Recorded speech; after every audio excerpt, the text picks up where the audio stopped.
ਸਤਿ ਸ਼੍ਰੀ ਅਕਾਲ। ਮੈਂ ਪ੍ਰਦੀਪ ਸਿੰਘ ਤੰਜਲ, ਤੁਹਾਡਾ ਜਾਵਾਸਕ੍ਰਿਪਟ ਇੰਸਟ੍ਰਕਟਰ। ਅੱਜ ਦੇ ਇਸ ਲੈਕਚਰ ਵਿੱਚ ਅਸੀਂ ਕੰਡੀਸ਼ਨਲ ਸਟੇਟਮੈਂਟਸ ਬਾਰੇ ਪੜ੍ਹਾਂਗੇ। ਸੋ ਨਾਲ ਦੀ ਨਾਲ ਦੇਖਾਂਗੇ ਕਿ ਇਹਨੂੰ ਅਸੀਂ ਪ੍ਰੋਗਰਾਮਿੰਗ ਦੇ ਵਿੱਚ ਕਿਸ ਤਰ੍ਹਾਂ ਵਰਤ ਸਕਦੇ ਹਾਂ।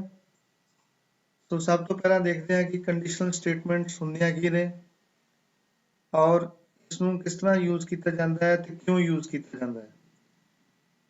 ਸਭ ਤੋਂ ਪਹਿਲਾਂ ਜਦੋਂ ਵੀ ਅਸੀਂ ਪ੍ਰੋਗਰਾਮਿੰਗ ਦੇ ਵਿੱਚ ਡਿਸੀਜਨ ਮੇਕਿੰਗ ਸਟੇਟਮੈਂਟਸ ਯੂਜ਼ ਕਰਨੀਆਂ ਹੋਣ ਤਾਂ ਅਸੀਂ ਇਫ ਸਟੇਟਮੈਂਟ ਦੀ ਮਦਦ ਲੈਂਦੇ ਹਾਂ।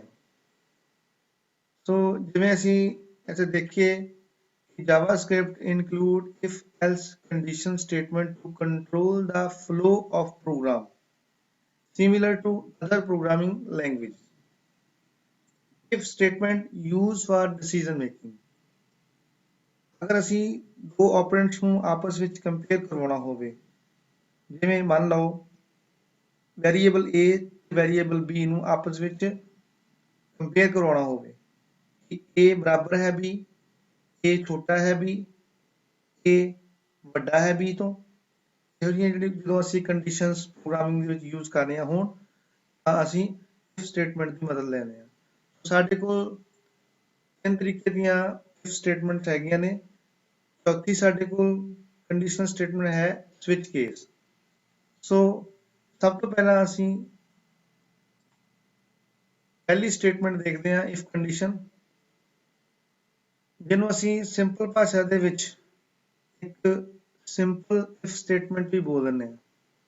ਸੋ ਇਹਦੇ ਵਿੱਚ ਕੀ ਹੁੰਦਾ ਹੈ ਕਿ ਇੱਕ ਕੰਡੀਸ਼ਨ ਹੁੰਦੀ ਹੈ ਤੇ ਇੱਕ ਸਟੇਟਮੈਂਟ ਹੁੰਦੀ ਹੈ।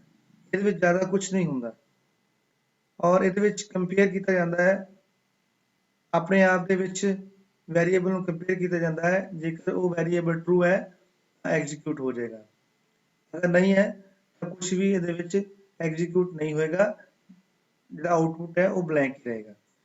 ਸੋ ਇੱਥੇ ਵੈਰੀਏਬਲ ਅਸੀਂ ਲਿਆ a equal to 5 if a variable a equal to 5 value, so expression of a return true value. Then document dot write value of a plus और ये सिंपली a ਦੀ ਵੈਲਿਊ ਨੂੰ display ਕਰਵਾ ਦੇਗਾ। ਇੱਥੇ ਅਸੀਂ ਛੋਟਾ ਜਿਹਾ ਪ੍ਰੋਗਰਾਮ ਲਿਖਿਆ, ਇਹਨੂੰ ਅਸੀਂ ਬਣਾਇਆ ਹੋਇਆ ਇਸੇ ਤਰੀਕੇ ਨਾਲ। ਜਿਹੜੀ ਕੋਡਿੰਗ ਅਸੀਂ ਸਲਾਈਡ ਵਿੱਚ ਯੂਜ਼ ਕੀਤੀ ਹੈ ਉਸੇ ਕੋਡਿੰਗ ਨੂੰ ਅਸੀਂ ਪ੍ਰੋਗਰਾਮਿੰਗ ਦੇ ਵਿੱਚ ਯੂਜ਼ ਕੀਤਾ ਹੋਇਆ। ਸੋ ਇਹਨੂੰ ਮੈਂ ਐਜ਼ ਇਟ ਇਜ਼ ਇਸੇ ਤਰੀਕੇ ਨਾਲ ਹੀ ਇਹਨੂੰ ਐਗਜ਼ੀਕਿਊਟ ਕਰਕੇ ਦਿਖਾਵਾਂਗਾ ਤੁਹਾਨੂੰ। ਸੋ ਓਪਨ ਕਰਦੇ ਹਾਂ ਇੱਥੇ programme.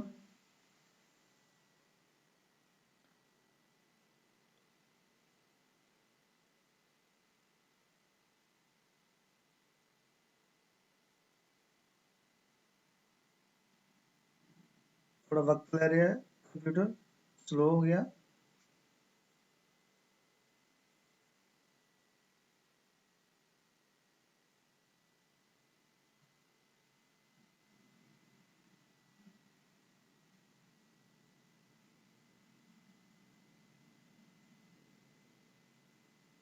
If statement double click और ਇਹਦੀ ਵੈਲਿਊ ਆ ਗਈ 5।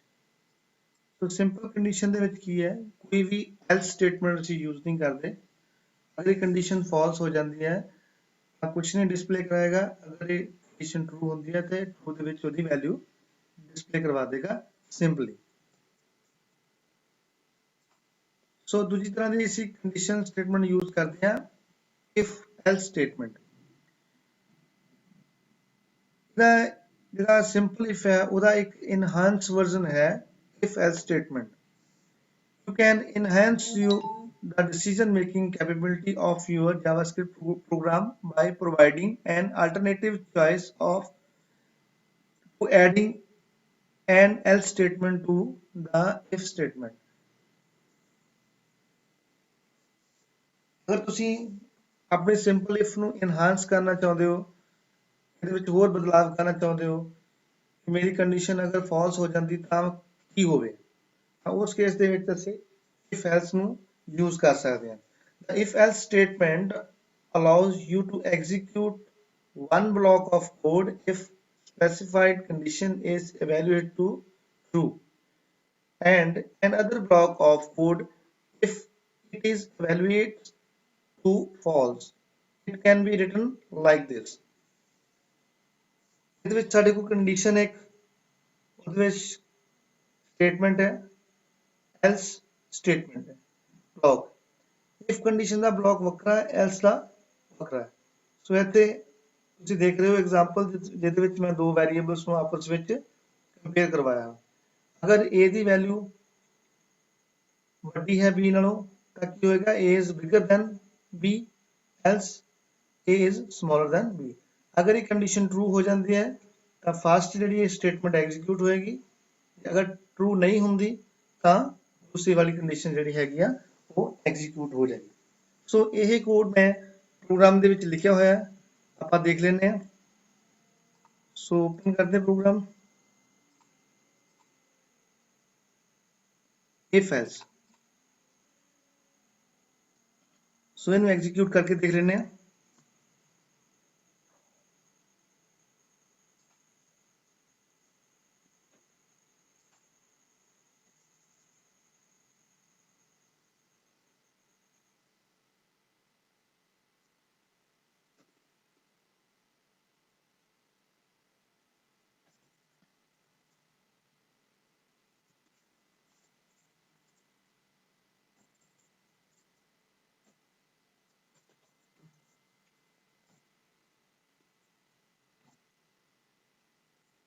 ਸੋ ਇੱਥੇ ਸਾਡੇ ਕੋਲ ਰਿਜ਼ਲਟ ਹੈ a is smaller than b, ਯਾਨੀ ਕਿ ਇਹ ਵਾਲੀ ਕੰਡੀਸ਼ਨ ਫਾਲਸ ਹੋ ਗਈ ਹੈ।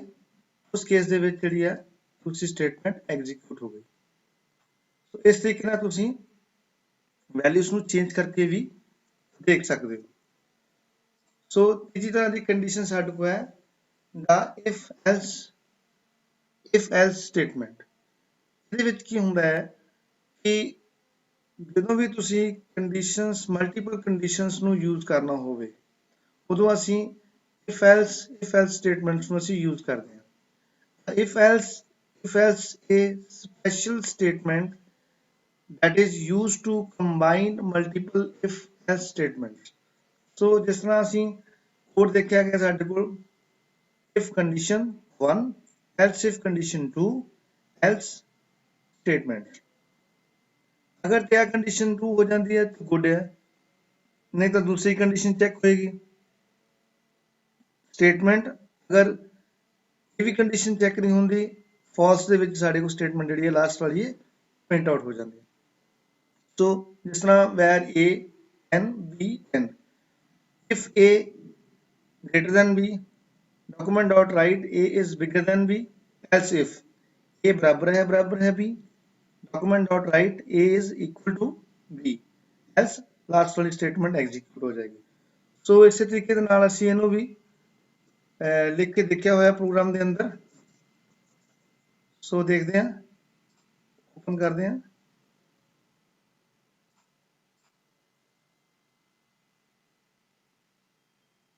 if else if ਅਸੀਂ ਸਟੇਟਮੈਂਟ ਜਿਹੜੀਆਂ ਅਸੀਂ ਸਲਾਈਡ ਦੇ ਅੰਦਰ ਸਟੇਟਮੈਂਟ ਲਿਖੀਆਂ ਸੀ ਉਹੀ ਸਟੇਟਮੈਂਟ ਸੇਮ ਅਸੀਂ ਇੱਥੇ ਯੂਜ਼ ਕਰ ਰਹੇ ਹਾਂ।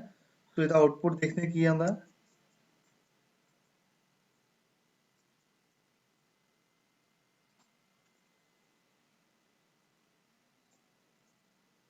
if else if so enter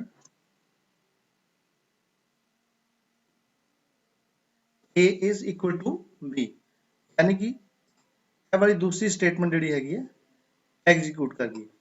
ਮਤਲਬ ਜੇ ਪਹਿਲੀ ਸਟੇਟਮੈਂਟ ਚੈੱਕ ਹੋਈ ਤਾਂ ਉਹ ਗਲਤ ਰੋਂਗ ਉਹਦੇ ਵਿੱਚ ਕੋਈ ਵੀ ਉਹਨੇ ਡਿਸਪਲੇ ਨਹੀਂ ਕਰਵਾਇਆ। else if दूसरी कंडीशन चेक कर ली, जेकर आ कंडीशन चेक नहीं होंगी तो दूसरी चेक कर लवे। ठीक है जी, अगर ये बराबर हो जाते आपस में हाँ क्या है a is equal to b else document dot write a is smaller than b। ਸੋ ਚੌਥੀ ਤਰ੍ਹਾਂ ਦੀ ਸਾਡੇ ਕੋਲ ਕੰਡੀਸ਼ਨਸ ਹੈਗੀਆਂ ਜਿਹਨੂੰ ਅਸੀਂ ਕੰਟਰੋਲਿੰਗ ਸਟੇਟਮੈਂਟ ਬੋਲਦੇ ਹਾਂ switch case। JavaScript switch case evaluate a switch condition based on switch condition value matched case with run until break or end of the case statement। so ਇਸ ਕੇਸ ਦੇ ਵਿੱਚ ਕੀ ਹੈ ਅਸੀਂ ਇੱਕ ਸਵਿਚ ਕੀਵਰਡ ਯੂਜ਼ ਕਰਦੇ ਹਾਂ ਜਿਹਦੇ ਅੰਦਰ ਅਸੀਂ ਕੰਡੀਸ਼ਨਸ ਨੂੰ ਪਾਸ ਕਰਦੇ ਹਾਂ।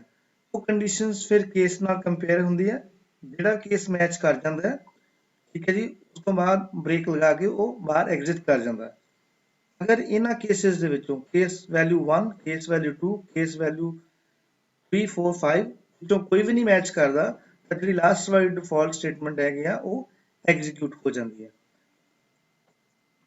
ਸੋ ਇਸ ਕੇਸ ਦੇ ਵਿੱਚ ਮੈਂ ਐਗਜ਼ਾਮਪਲ ਲਿਖੀ ਹੋਈ ਹੈ, ਉਹ ਆਪਾਂ ਦੇਖ ਲੈਂਦੇ ਹਾਂ।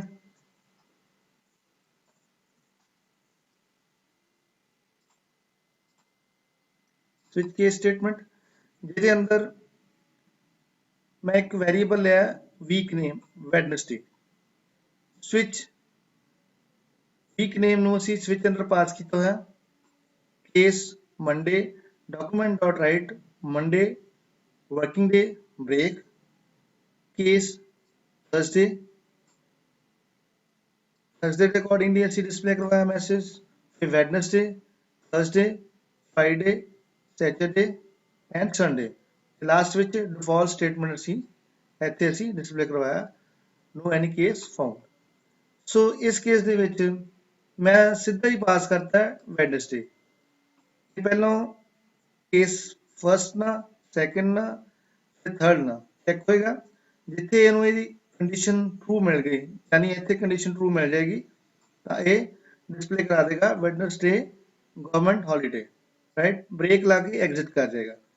सो अगर ਇਹ ਇਹਨਾਂ ਵਿੱਚੋਂ ਕੋਈ कंडीशन मैच नहीं ਹੁੰਦੀ ਤਾਂ ਲਾਸਟ ਵਿੱਚ डिफॉल्ट स्टेटमेंट ਜਿਹੜੀ ਹੈ ਉਹ ਜਿਹੜੀ ਐਗਜ਼ੀਕਿਊਟ ਹੋ ਜਾਏਗੀ, ਉਹ ਇਹਦੇ ਨਾਲ ਇਹ ਰਨ ਹੋ ਜਾਏਗਾ। ਸੋ ਇਸ ਕੇਸ ਦੇ ਅੰਦਰ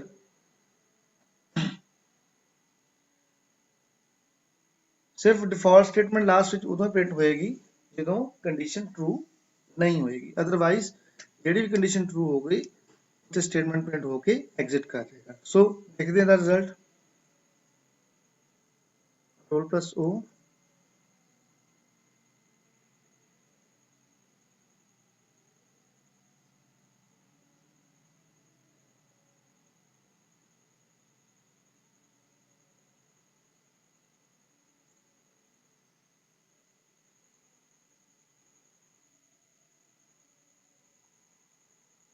स्विच केस मेरे को प्रोग्राम हैगा क्लिक किया ओपन,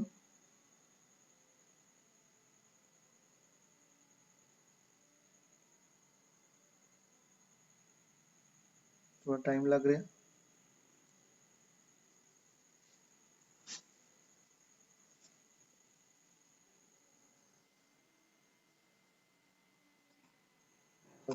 आ गई है default statement document dot right मैं रिमूव कर देना शायद, आई थिंक करके प्रॉब्लम आ रही है। Refresh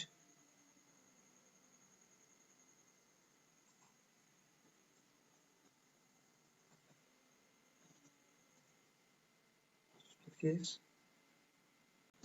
under